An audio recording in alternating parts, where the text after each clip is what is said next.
अभी भी वक्त है। चुपचाप अपने आप को हमारे हवाले कर दो। बंद करो ये सब नाटक, समझे? तेरे मरने का टाइम आ गया, लेकिन तेरा भाषण देना अभी तक बंद नहीं हुआ ना।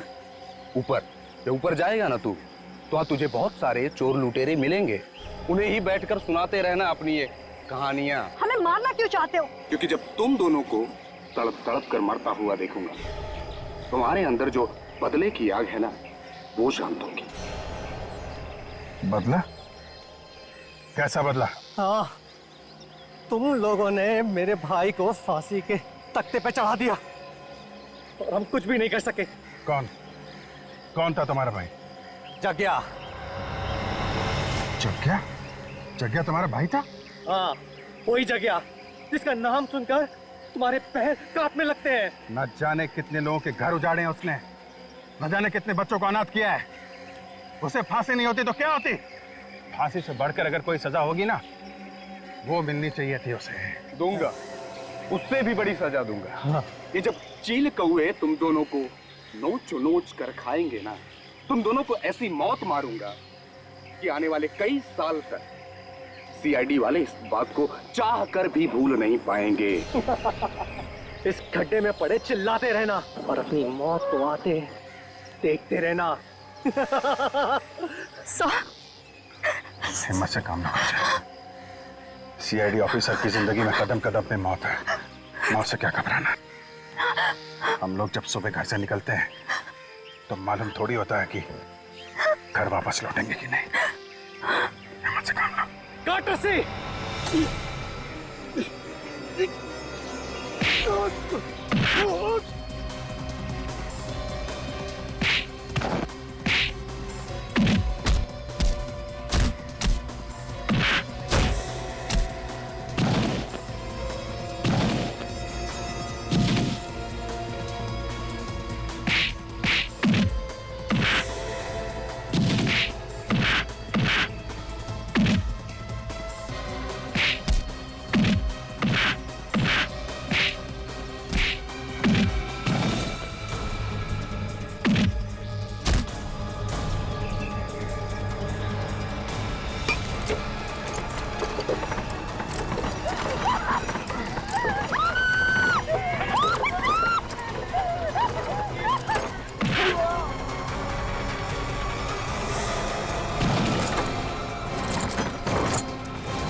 ये दोनों जग्या के भाई हैं। पूरी सीआईडी टीम से बदला लेना चाहते थे। सीआईडी वालों से बदला? कभी सपने में भी मत सोचना, समझे? अब जेल में बैठकर बदला लेना अपने भाई की मौत का। तुम दोनों को तो फांसी होगी, फांसी।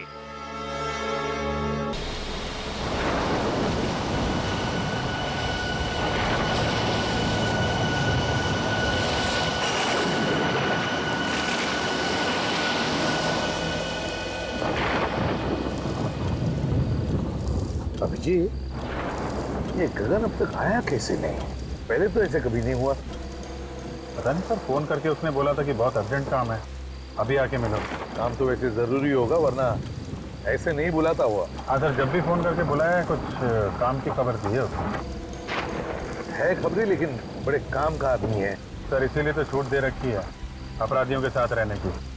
नहीं, अब तक तो जेल में होता। यहीं पे बुलाया है ना उसने? हाँ सर, यही जगह बताई थी। ज़्यादातर इसी जगह पे आके मिलता है हमसे।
हाँ डॉक्टर साहब।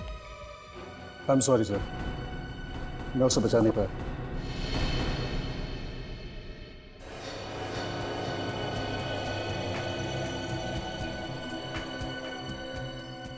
लेकिन डॉक्टर साहब, जब हम इसे यहां लेकर आए थे तब तो ये जिंदा था ना? नहीं सर, इसकी मौत पहले ही हो चुकी थी। हार्ट ने काम करना बंद कर दिया था। शरीर गर्म था, इसलिए हमने कोशिश की, शायद बच जाए। सर, हो सकता है बिजली कड़कने की वजह से हार्ट अटैक वगैरह आ गया। नहीं सर, एक्चुअली इसकी मौत की वजह कुछ और है। क्या? इसकी मौत की वजह कुछ और है? जी सर। क्या क्या वजह हो सकती है? अब ये तो ठीक है, कोई बात नहीं। अभिजीत, बॉडी को फोरेंसिक लैब लेकर चलते हैं। डॉक्टर साळुंखे ये बताएगा क्या हुआ है।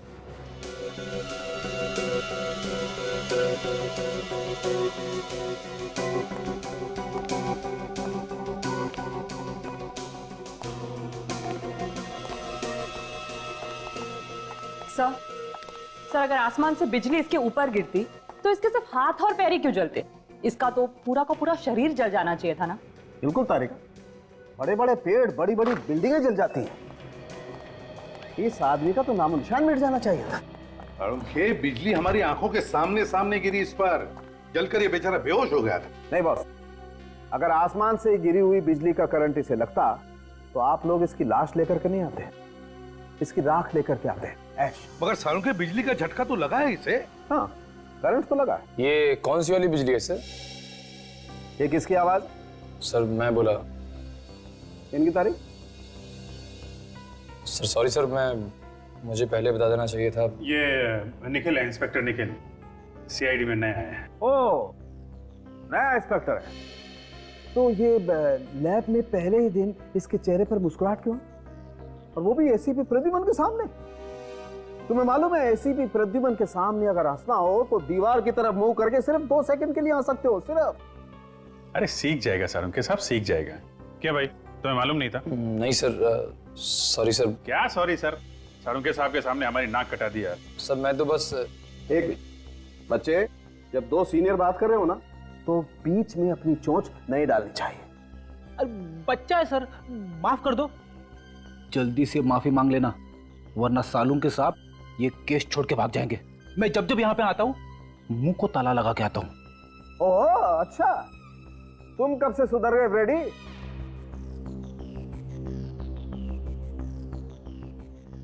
सॉरी सर, आगे से गलती नहीं होगी। हाँ तो साळुंखे, हाँ तो मैं ये बता रहा था बॉस कि जिस तरीके से इसके हाथ और पैर जले हुए हैं उससे लगता है कि इसे 250 वोल्ट की बिजली का करंट लगा है। मगर साळुंखे, करंट लगा तो लगा कैसे?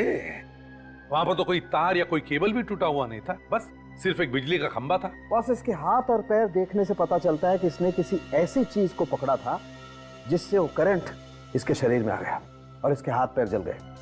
साळुंखे साहब, इसने हमारे सामने बाइक पोल पे लगाई, उसी समय बिजली कड़की और फिर हमने देखा ये जलने लगा, और इसकी बाइक भी। उस पोल में करंट होगा अभिजीत। तभी तो जैसे ही बाइक पोल से चिपकी उस पे करंट आ गया। मगर सर बाइक का टायर कैसे जल सकता है? टायर तो रबर का बना होता है और रबर में तो करंट पास नहीं होता। ये तुमसे किसने कहा है? देखो, अगर हाई वोल्टेज करंट हो और अर्थिंग मिल जाए तो बॉस रबर के टायर में भी करंट पास हो सकता है।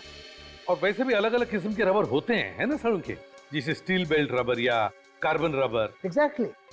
और कई बार तो ऐसा होता है कि हाई वोल्टेज करंट की वजह से इन रबर में आग भी लग सकती है। और देखो, टायर में तो स्टील के वायर भी होते हैं, तो हो सकता है स्टील के वायर के थ्रू करंट पास हो गया। अभिजीत, एक बार फिर से उस बिजली के खंभे के पास जाकर के छानबीन करनी होगी। इलेक्ट्रिक सप्लाई डिपार्टमेंट के लोगों को भी वहां बुला लो।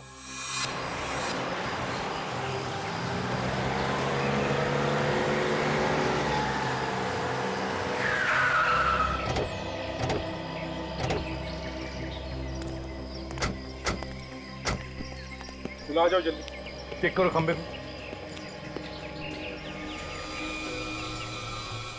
सर पोल में करंट आ रहा है। जरा बाइक चेक करो। सर बाइक में भी करंट आ रहा है। पर गगन ने जैसे ही बाइक पोल पे लगाई होगी, करंट बाइक पे आ गया और उसके बाद जगन को करंट लग गया।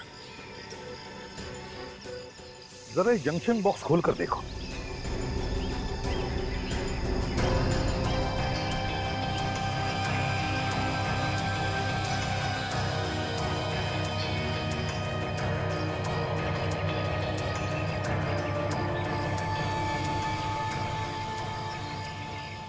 सर ये देखिए, बाइक का स्टैंड खराब है, इसीलिए गगन ने बाइक को खंबे को लगा के रखा होगा। सर ये देखिए, ये वायर कटे हुए हैं और पोल से जुड़े हुए हैं सर। इसका मतलब है कि जानबूझ के काटा है और ये खून है सर। खूनी जानता था कि ये गगन हम लोगों से हमेशा यहीं आके मिलता है। अभिजीत, खूनी ये भी जानता था कि गगन की बाइक का स्टैंड खराब है और फिर गगन इसी खंबे पे आके अपनी बाइक लगाता था जब वो हमें मिलने आता था। हो सकता है सर, शायद खूनी अच्छी तरीके से जानता हो गगन को।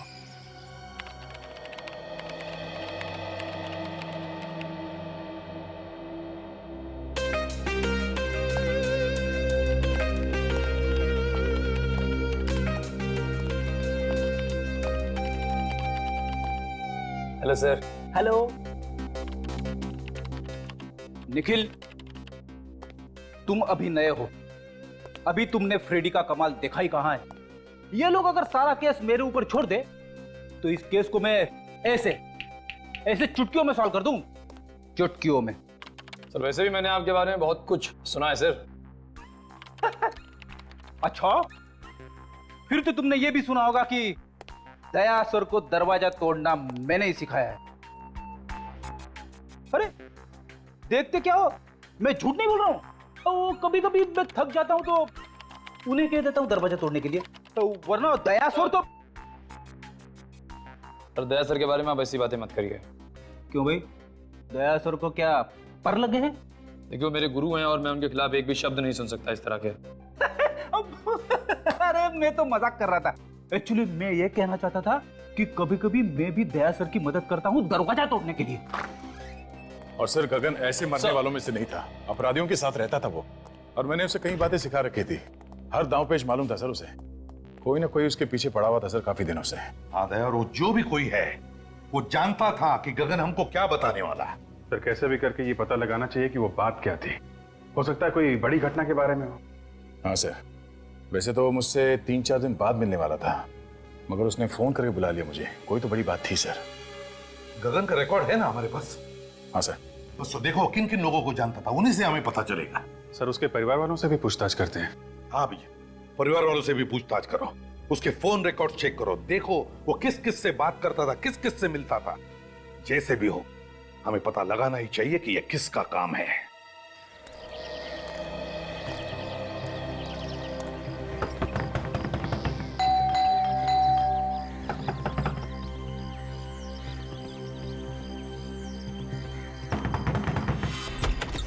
क्या है? हाथों में चींटियां हैं क्या? काय को बार-बार दरवाजा खटखटा रहे हो? वो गगन यहीं पे रहता है ना? हाँ, यही रहता है, लेकिन घर पर नहीं है वो। खाली पीली नींद खराब कर देते हैं। कितनी बार समझाया उसे कि कस्टमर घर पे मत बुलाया कर, मत बुलाया कर। देखिए हम लोग कस्टमर नहीं है, हम लोग सीआईडी से। सीआईडी? साहब आइए ना, आइए साहब।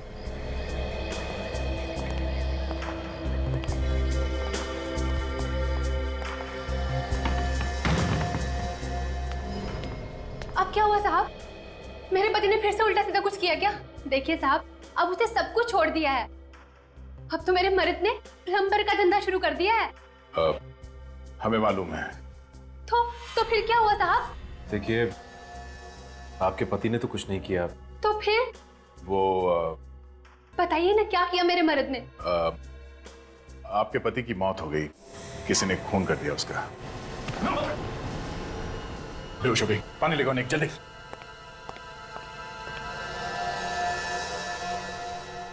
सदमा बर्दाश्त नहीं कर पाई बेचारी।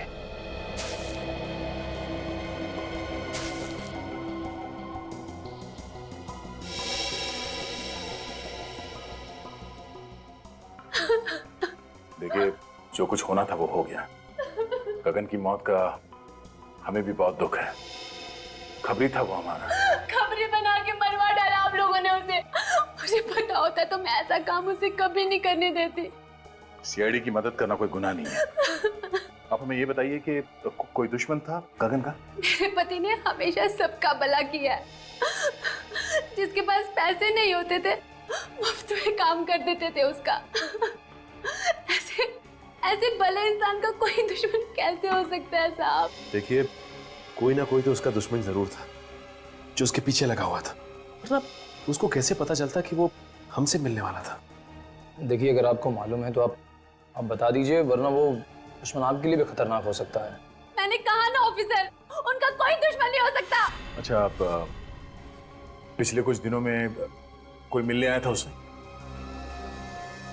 देखिए प्लीज आराम से सोच के बताइए, कोई ऐसा आदमी उससे मिलने के लिए आता था जिस पे आपको शक हो? नहीं साहब, घर पे तो कोई नहीं आया था, लेकिन हाँ गगन कैरम क्लब जाते थे और पिछले 5-6 दिन पहले जब वो कैरम क्लब गए और वहां से लौटने के बाद कुछ टेंशन में लगे मुझे। टेंशन?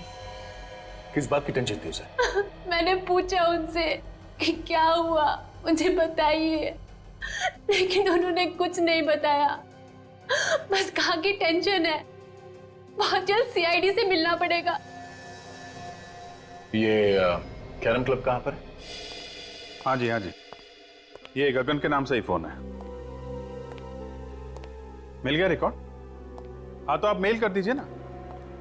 या थैंक यू वेरी मच। जरा मेल चेक करना, उन लोगों ने गगन के फोन का रिकॉर्ड हम लोगों को मेल किया है। देखते हैं किसका किसका फोन आया था और किसे फोन किया था इसने। मेल आ गया सर। हाँ ओपन करो देखो।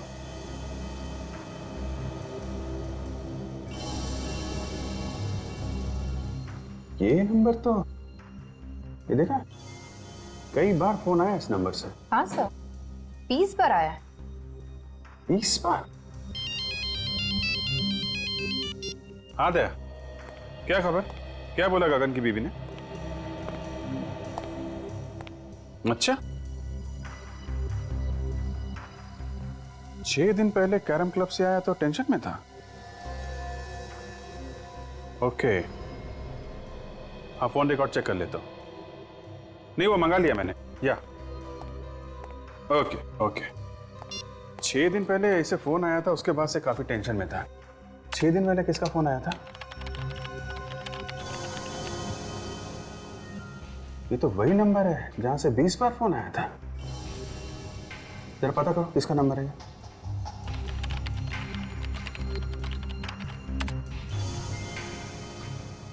सर ये एसटी पुलिस स्टेशन का नंबर है। क्या एसटी पुलिस स्टेशन का?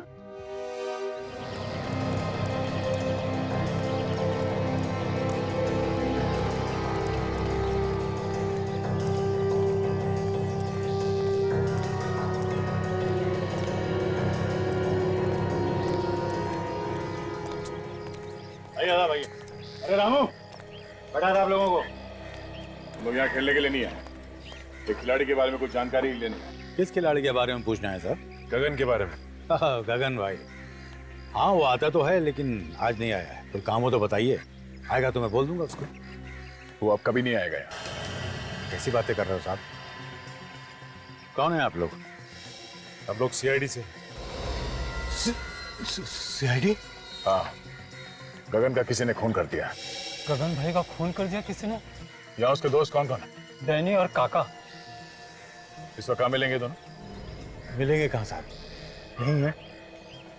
आइए सर। डैनी, काका, सीआईडी वाले आए हैं आपसे मिलने। सीआईडी हमसे मिलने क्यों आई है? हाँ, हमने क्या किया?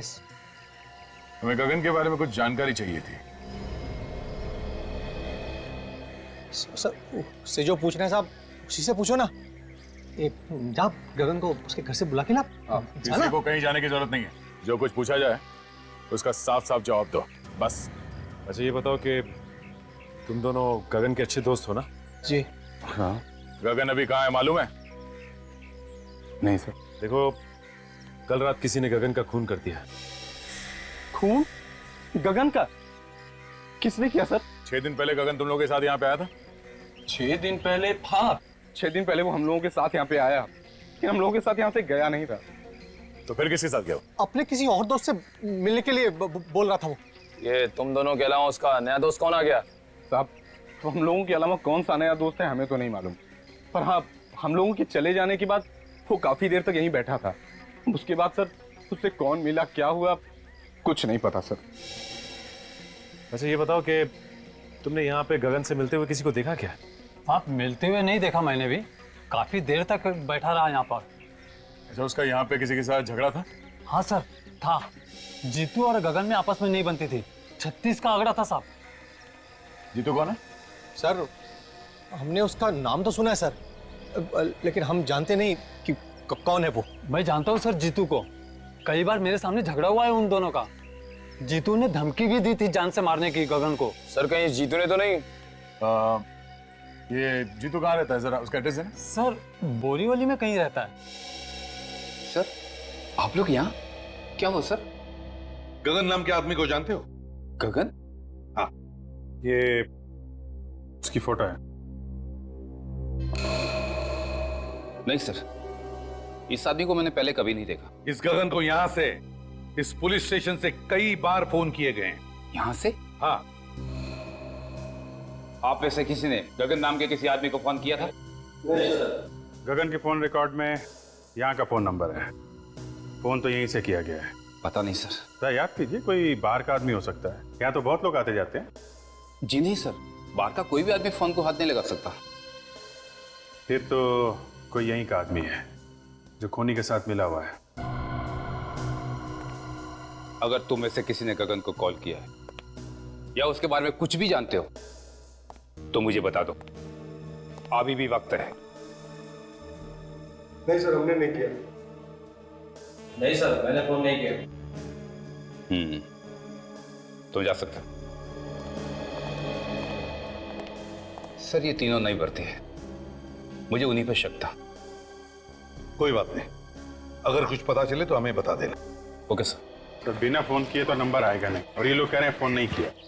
अभिजीत, फोन यहीं से किया गया है, अब किसने और कैसे वही देखना है।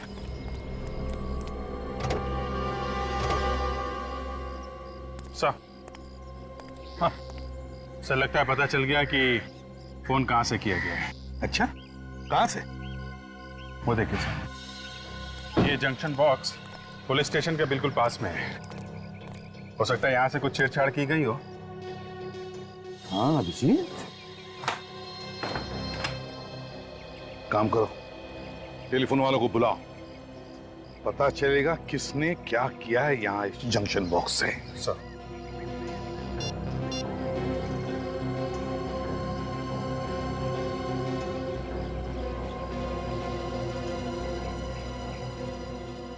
इस एरिया के सारी टेलीफोन लाइंस इसी जंक्शन बॉक्स में जुड़ी हुई हैं। हाँ सर। तो जरा पुलिस स्टेशन की लाइन चेक करो, देखो किसने कुछ छेड़छाड़ किया है क्या।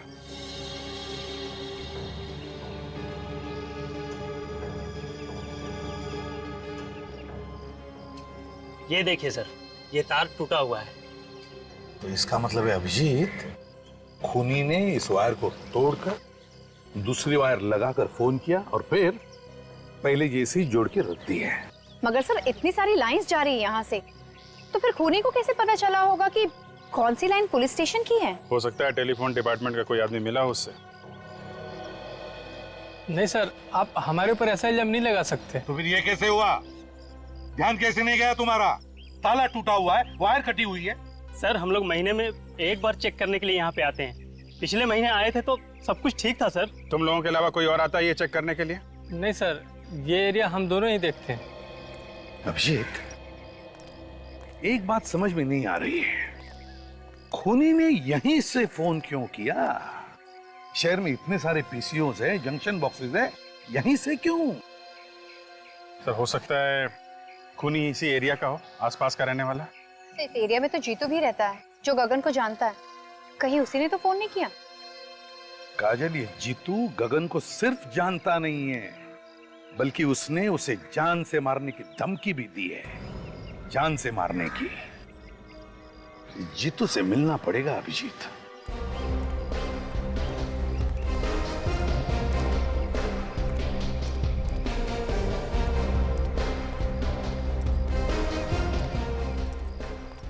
ये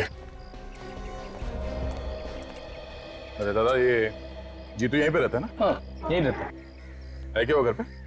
क्या मालूम होगा, जाके देख लो।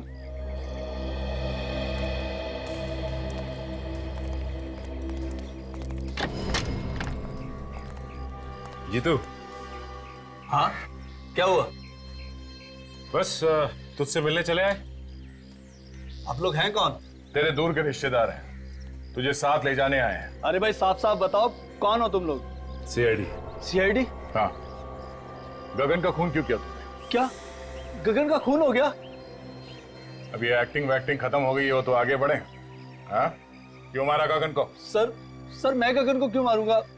मेरी उससे क्या दुश्मनी है? तेरा झगड़ा हुआ था ना उसके साथ कैरम क्लब में। सर जब मैं किसी कैरम क्लब गया ही नहीं तो झगड़े का तो सवाल ही नहीं उठता ना। ये गगन जहाँ पे रहता है उसके घर के पास में नुक्कड़ पे एक कैरम क्लब है। कुछ याद आया तुम्हें? नुक्कड़ पे कैरम क्लब? तेरे पास सिर्फ 1 सेकंड है, जो कुछ मालूम है सच सच बता, वरना मेरा एक हाथ पड़ेगा तो 10 दिन तक तेरा दिमाग झंझनाता रह जाएगा। तू वहां पर कैरम क्लब में गया था, तुझे लोगों ने वहां पे देखा था, और तेरा झगड़ा भी हुआ था गगन के साथ में। सच बोल, हुआ था या नहीं? हाँ सर, याद आया। अच्छा हुआ, जल्दी याद आ गया। गगन के साथ झगड़ा हुआ था ना? हाँ? वो तो सर ऐसे ही थोड़ी बहुत कहा सुनी हो गई थी, फिर बाद में बोलचाल हो गई सर। ऐसी कहा सुनी तो अक्सर हो जाती है हमारे बीच। किस बात को लेकर झगड़ा हुआ था तुम दोनों के बीच?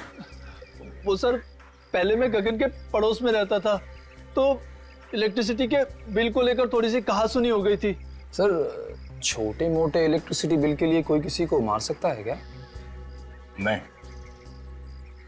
पर इसने तो गगन का खून कर दिया। नहीं सर, मैंने गगन को नहीं मारा सर, मैं सच कह रहा हूँ सर। अगर कोई ये कह दे कि मैंने गगन का खून किया है तो सर आप जो मर्जी सजा दीजिएगा सर। सचिन, सर आप ठीक है ना? किसने गोली मारी? गोली लगी तुम्हें? सर वो रहा सर।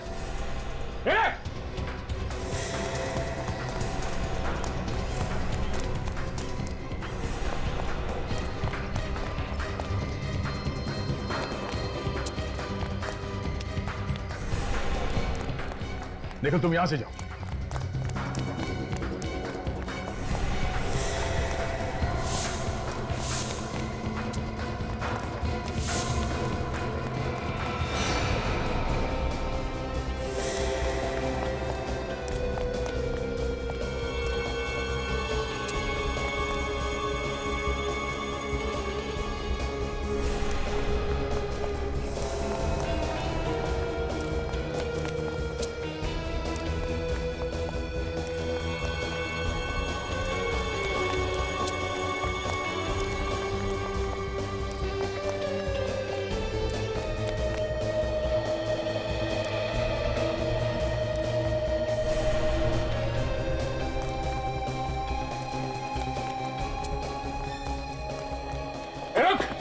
रुक जा।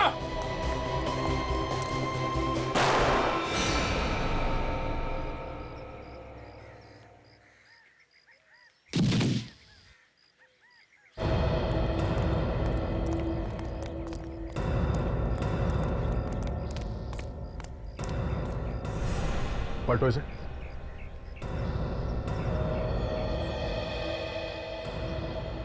सर इसके तो सीने में गोली लगी। सीने में गोली लगी है? मगर मैंने तो इसके पैर पे गोली चलाई थी, वो भी पीछे से। इसके सीने में गोली कैसे लगी?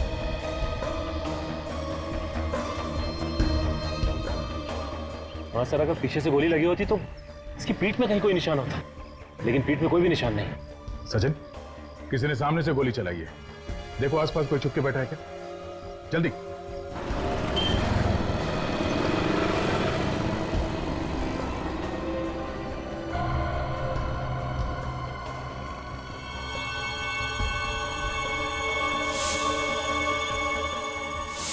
कैरम क्लब का नौकर? कैरम क्लब का नौकर जीतू को क्यों मारना चाहता था? जीतू, गगन और नौकर, 3 लोग। तीनों में से जीतू और गगन के बीच में झगड़ा हुआ, जिसमें गगन मारा गया।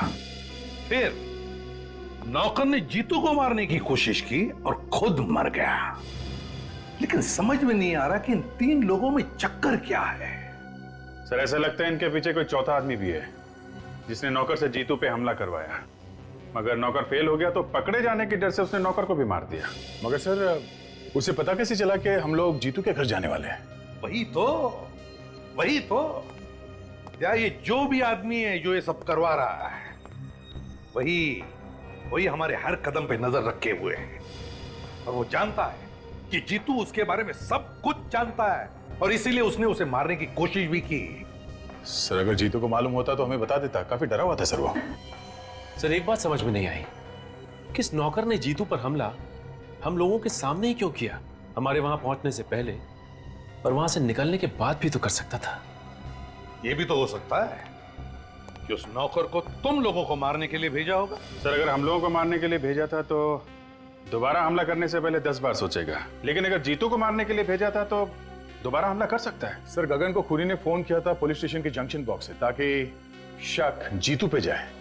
एक काम करो, ये नौकर जहां पर नौकरी करता था उस कैरम क्लब के मालिक को जाकर के मिलो और जरा प्यार से पूछो उससे, पता लगाओ कौन कौन मिलने आता था उस नौकर को। Yes sir.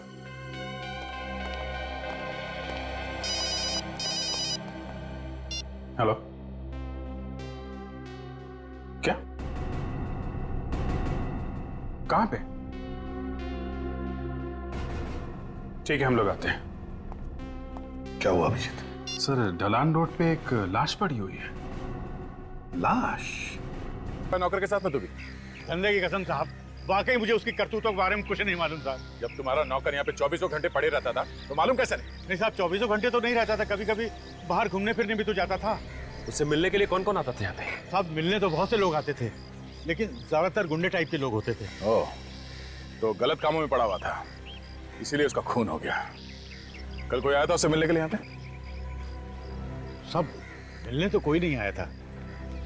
हाँ, एक फोन जरूर आया था साहब, मैंने उसे बात करते हुए सुना था। क्या क्या बात कर रहा था वो फोन पे? साहब वो किसी मुर्दा घर के बारे में बात कर रहा था। मुर्दा घर के बारे में बात कर रहा था? एक कैरम क्लब में काम करने वाला आदमी मुर्दा घर के बारे में क्यों बात करेगा? और क्या सुना तुमने? सब सुना तो मैंने कुछ नहीं। उसके बाद वो फौरन मेरे पास आया और कहने लगा कि उसके किसी रिश्तेदार का एक्सीडेंट हो गया, उसे अभी का भी जाना है। कितने बजे थे उस वक्त? साहब करीब दोपहर के 2 बजे की। दोपहर के 2 बजे? यहाँ आसपास के एरिया में जितने मुर्दा घर हैं उन सब में जाके इस नौकर का फोटो दिखा दिखा के पूछते हैं, कोई ना कोई सुराग जरूर मिलेगा। चलो।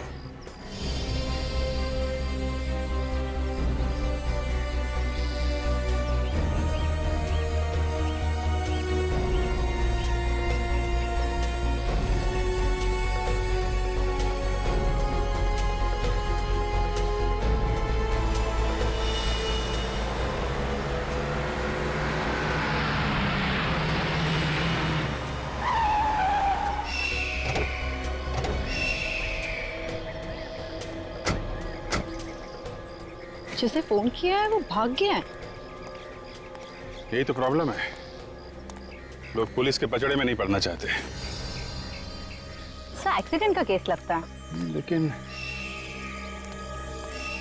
ये सड़क इतनी दूर है काजल, और यहाँ आसपास टायर का कोई निशान भी नहीं दिख रहा है।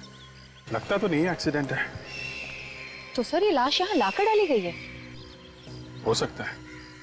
बॉडी को अच्छी तरीके से चेक करते हैं, देखते हैं मौत की वजह क्या है।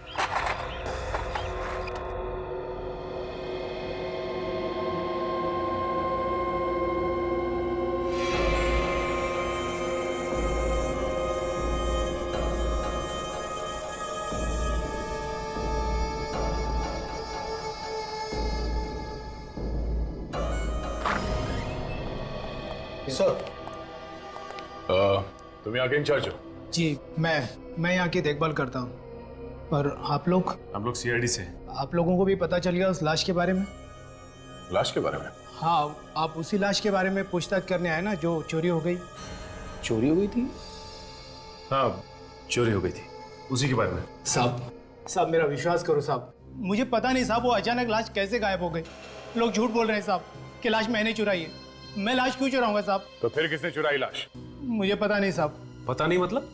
इस जगह की देखभाल तुम ही करते हो ना, तो तुम्हें कैसे नहीं पता? सर कोई इसको बेहोश करके लाश को चुरा कर ले गया। मुझे ये इस फोटो को देखे, यही आदमी था क्या वो? साहब मुझे किसी ने सिर पे पीछे से मारा साहब, मैं उसका चेहरा नहीं देख पाया साहब। कितने बजे हुआ ये सब? यही कल 2:30 बजे के करीब साहब। सर ये काम पक्का रामू ने किया है? हाँ सर।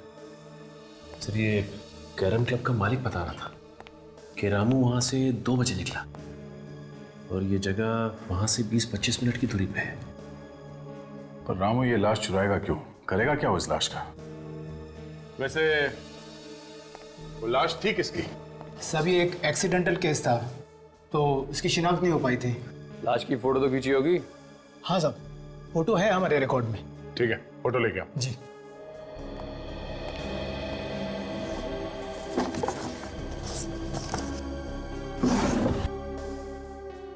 सभी है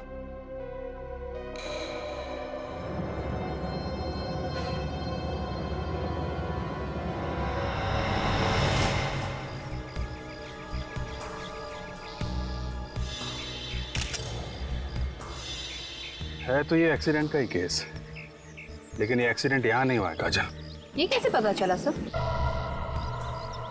एक तो ये लाश काफी दिन पुरानी है, दूसरा अगर एक्सीडेंट यहाँ पे हुआ होता तो यहाँ जमीन पे भी आसपास खून पड़ा होता, लेकिन जमीन पे कहीं भी खून नहीं है। खून सिर्फ इस बॉडी के ऊपर है और इसके चेहरे पे, और कहीं भी खून नहीं। ये क्या है?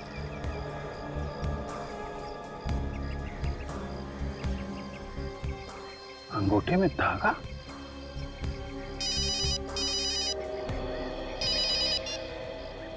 हाँ सचिन बोलो। क्या मुर्दा घर से लाश चोरी हो गई? हाँ हाँ, एक मिनट जरा ये लाश का हुलिया बताना। हाँ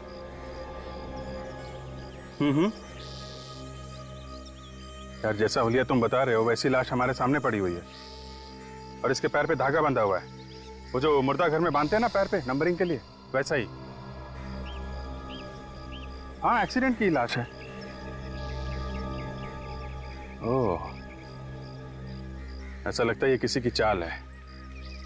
लाश यहाँ पे लाके डाल दी और हम लोगों को फोन करके बुला लिया।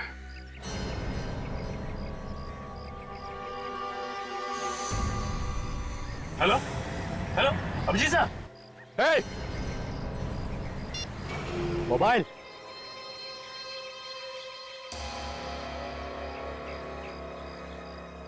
तुमने ठीक पहचाना ऑफिसर, ये हम लोगों की चाल थी जो काम कर गई। मगर मैंने इससे पहले कभी नहीं सोचा था कि सीआईडी वाले इतने बेवकूफ होंगे जो इतनी आसानी से चाल में फंस जाएंगे। फोन कट गया तो फिर से लगाओ ना, फिर से ट्राई करो, नेटवर्क का कुछ प्रॉब्लम हो सकता है। सर अब तो नंबर स्विच ऑफ आ रहा है। मोबाइल स्विच ऑफ है? सीआईडी वालों के कान में खुजली करेगा, मालूम है अंजाम क्या होगा? ए, अंजाम छोड़, और तू ज्यादा से ज्यादा करेगा क्या? गुदगुदी करेगा, चक्कर लेगा। मजा आता है। जब कीदड़ की मौत आती है तो वो शहर की तरफ भागता है। तुम लोगों ने अपनी मौत को दावत दे दी है। सर काजल का फोन भी बंद आ रहा है। क्या दोनों का फोन एक साथ बंद आ रहा है? ये कुछ और ही चक्कर लगता है। अब जी सर भी कह रहे थे कि इन सब के पीछे कोई चाल है। सर कहीं अभिजीत सर और काजल की जान खतरे में तो नहीं है? निखिल, सीआईडी ऑफिसर्स की जान हमेशा ही खतरे में होती है। हिलना नहीं ऑफिसर, वरना गोली चल जाएगी। ना